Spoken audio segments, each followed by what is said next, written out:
Husband doing crossword with his wife. Husband, emphatic no, 5 letters. Wife, never. Husband, pistol, 3 letters. Wife, gun. Husband, disgust, 3 letters. Wife, ugh. Husband, charity, 4 letters. Wife, give. Husband, female sheep, 3 letters. Wife, you.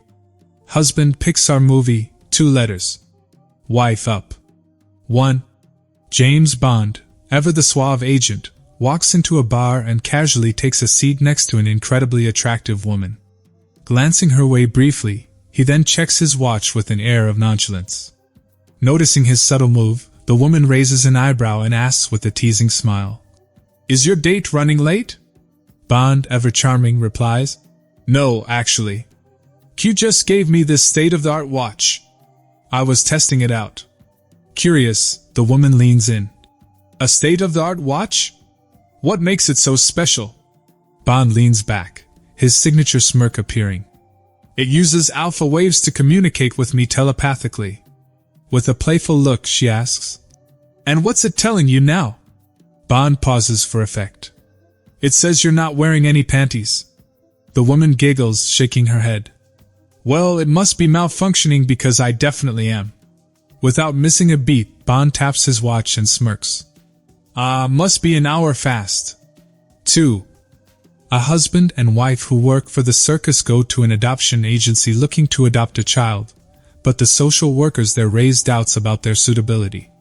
So the couple produces photos of their 50-foot motorhome, which is clean and well-maintained and equipped with a beautiful nursery.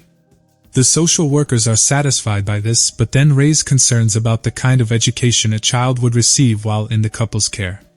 The husband puts their mind at ease, saying, "We've arranged for a full-time tutor who will teach the child all the usual subjects along with French, Mandarin, and computer skills." Next, though, the social workers express concern about a child being raised in a circus environment.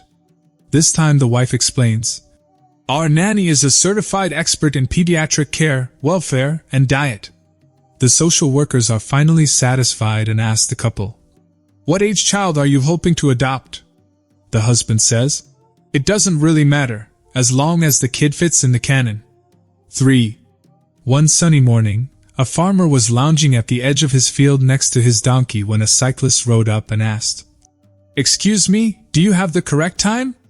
My watch seems to be off." Without hesitation, the farmer reached over to his donkey, lifted its tail for a moment, then said, "It's 25 past 9. The cyclist was taken aback. "Are you sure?" he asked. The farmer nodded confidently, glancing briefly at the donkey once again. Unsure but intrigued, the cyclist adjusted his watch, thanked the farmer, and rode off. A few hours later, as the farmer enjoyed his lunch in the same spot, the same cyclist approached from the opposite direction. "Hello again. Could I bother you for the time once more?" Without missing a beat, the farmer leaned over, lifted the donkey's tail again, and said, "It's 10 past 12. The cyclist checked his watch, and sure enough, it was spot on. Amazed, he asked, "How do you get such accurate time by checking your donkey?" With a smile, the farmer motioned the rider closer, lifted the donkey's tail once more, and pointed to the clock tower just over the hill. 4. One day, a farmer's wife came out into the field while he was plowing, and as she began to nag, one of the mules kicked her right in the head, tragically ending her life. After the funeral, the local priest approached the grieving farmer and asked, "I noticed that during the service, whenever a woman offered her condolences, you'd smile and nod in agreement. But when a man spoke to you, you'd frown and shake your head no. Why the difference?" The farmer sighed and explained, "Well, Father, all the women kept telling me what a wonderful woman my wife was and how beautiful she looked. All I could do was agree." "And what about the men?" the priest inquired. The farmer replied, "They were all asking if I'd be willing to sell them that mule." 5.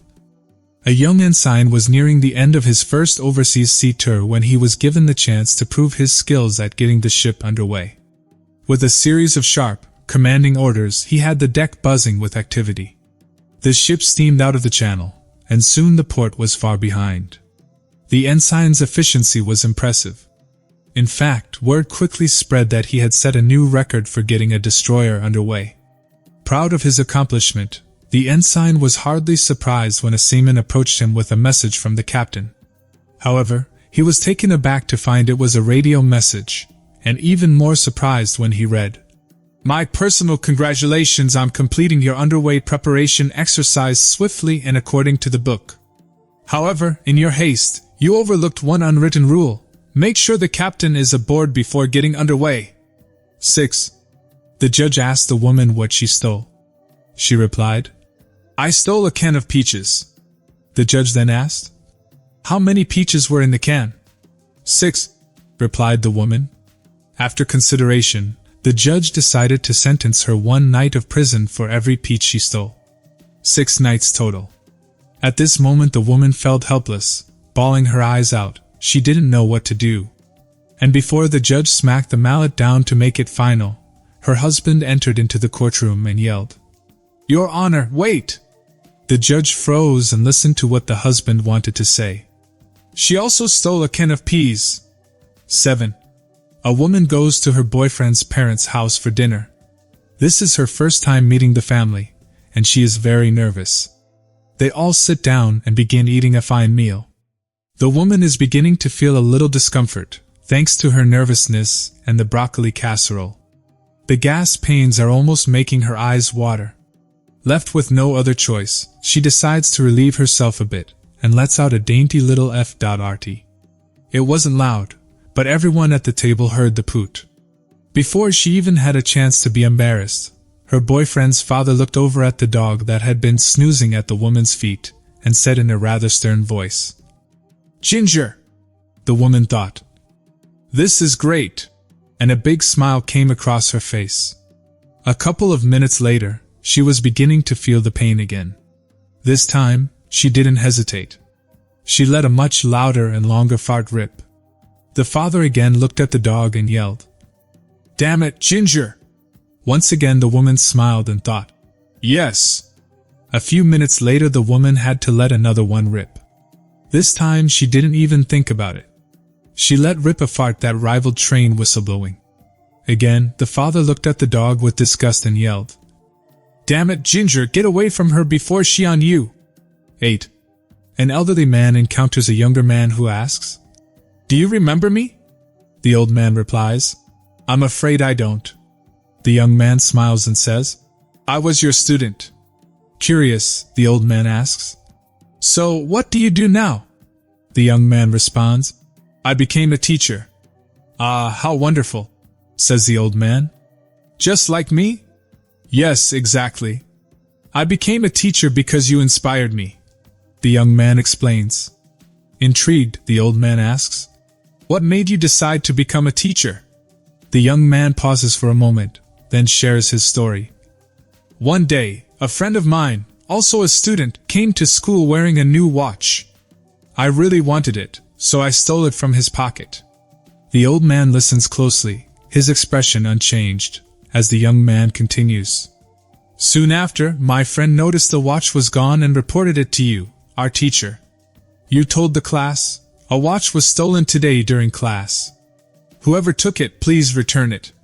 The young man goes on, "I didn't want to return the watch. But then you did something that I'll never forget. You closed the door and asked us to stand in a circle. You said you were going to search our pockets, one by one, until you found the watch. But you told us to close our eyes as you did it." "I remember," says the old man quietly. "We followed your instructions." The young man continues, "You went through everyone's pockets. When you reached mine, you found the watch, took it, and kept searching everyone's pockets. When you were done, you said, 'Open your eyes. Here's the watch.'" The young man pauses for a moment, his voice softening. "You never called me out. You never told anyone who stole it, or even scolded me. You simply handled the situation without embarrassing me. That was the most shameful moment of my life, but also the day I decided never to be a thief again. It was your silent lesson that taught me the most important thing I needed to learn." The young man looks at the old teacher with deep gratitude. "Do you remember that day, Professor?"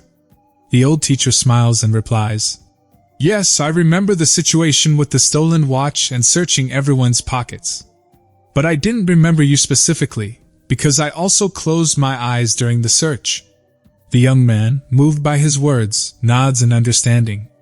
The old teacher adds, "This is the essence of teaching. If to correct you must humiliate, then you don't truly know how to teach." 9. A family is driving on holiday when a frog crosses the road. The husband, who is driving, manages to stop the car in time. He gets out, picks up the frog, and moves it to the side of the road. The frog thanks the man and says, "I will grant you one wish." The man thinks for a moment and says, "Please make my dog win the next dog race." The frog asks to see the dog. The man opens the car door, and out limps a three-legged, overweight dog that can barely move. The frog looks at the dog and says, "I'm afraid your wish is nearly impossible. Can you make another wish instead?" The man thinks again and says, "Okay, then please make my wife win the next beauty contest." The frog asks the man to have his wife step out of the car. She gets out and approaches the frog. The frog looks at the wife, then turns back to the man and says, "Could I please take another look at the dog?" 10. A recent biology graduate was struggling to find a job. One day, he saw an advertisement in the newspaper for a position at a zoo. During the interview, the manager explained that their gorilla, which had been a popular attraction, had passed away. They needed someone to dress up as a gorilla to keep the tourists entertained. Though a bit embarrassed, the graduate agreed, especially since the salary was decent. On his first day, he donned the gorilla costume and jumped around the cage, beating his chest and roaring like a gorilla. The next day, he put on the suit again, and while wandering around the zoo, accidentally wandered into the lion's enclosure. The lion let out a deafening roar and charged towards him. Panicked, the graduate forgot that he was supposed to be a gorilla and started shouting, "Help! Help!" The lion leapt onto him, knocked him to the ground, and whispered in his ear, "Dennis, it's me, Mike, your course mate." The graduate, still in shock, realized that not only was there no job security in this country, but the crocodile in the nearby water wasn't really a crocodile either. It was actually John from his university. 11. A woman, fed up with her husband's repeated lateness from golf, decided to leave him a note that read, "I've had enough. I'm leaving you. Don't try to find me." She then hid under the bed to watch his reaction. Not long after, her husband came home. She could hear him in the kitchen before he walked into the bedroom. He picked up the note, read it, and after a moment of thought, scribbled something on it. Then, he picked up the phone and dialed someone. "She's finally gone," he said. "Yeah, it's about time. I'm on my way. Wear that sexy French nightie. I can't wait to see you. We'll do all the naughty things you like." He hung up, grabbed his keys, and left. Furious and heartbroken, she waited until she heard the car drive away. Then, she crawled out from under the bed, her hands shaking as she picked up the note to see what he had written. "I can see your feet. We're out of bread. Be back in 5 minutes. Hope that brought a smile to your face. Have a wonderful day." 12. A Greek and an Irishman found themselves in a Starbucks one afternoon, casually chatting about the proud achievements of their respective cultures over steaming lattes. The Greek leaned back with a smile and said, "You know, we built the Pantheon, not to mention the Temple of Apollo." The Irishman nodded, taking a sip of his coffee. "Impressive, no doubt, but it was us Irish who discovered the significance of the summer and winter solstices." Not to be outdone, the Greek added, "And don't forget, it was the Greeks who laid the foundations for advanced mathematics." "Fair enough," the Irishman replied. "But the Irish were the ones who crafted the first timepieces." Sensing his moment to triumph, the Greek smiled knowingly. But remember, it was the ancient Greeks who introduced the idea of sex as a pleasurable activity." The Irishman paused, set his cup down, and grinned. "That's true," he said. "But it was the Irish who got women involved." 13. A woman stood on the witness stand, facing accusations of poisoning her husband. The defense attorney leaned forward, his tone probing yet curious. "So, After you put the poison in his coffee, you sat at the table and watched him drink it. Tell me, didn't you feel even the slightest bit of pity for him?" The woman paused thoughtfully before answering. "Yes, I suppose there was one moment when I felt a twinge of pity." The attorney raised an eyebrow. "And when was that?" She looked straight at him and said, "When he asked for a second cup,